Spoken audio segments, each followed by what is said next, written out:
Pulsars are often called cosmic lighthouses, but what are they and where do they come from?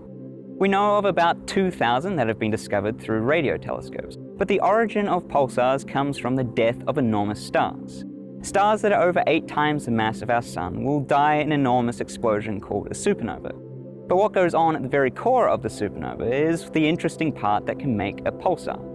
See, if you zoom into the core, as the star collapses, there's enormous amounts of pressure being exerted on the particles sitting at the center. And this enormous amount of pressure from gravity can force the electrons into the protons and make neutrons. This process makes something known as a neutron star.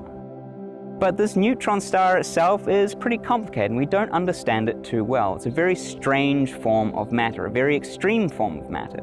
On the surface there might be an iron crust, but beneath that surface there's some strange mixture of neutrons and protons and some electrons, which will create very odd objects like superfluids, which can run around the neutron star and create enormous magnetic fields. These magnetic fields can then power massive electromagnetic jets. But it's not just the fields themselves that power these jets, it's also the fact that the neutron stars are spinning incredibly quickly. These objects, which weigh more than our Sun, are spinning at hundreds of times per second.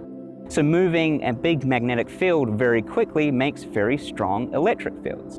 And this can shoot particles along these electric field lines and create bright electromagnetic jets. If this electromagnetic jet is pointed towards the Earth sometimes, we can see the pulsar spin around, and it causes this characteristic blipping pattern, which we can use to discover pulsars throughout our galaxy. These very extreme objects are extremely interesting, both for using them to understand the nature of matter, but also in using them in other experiments, like trying to detect things like gravitational waves through space.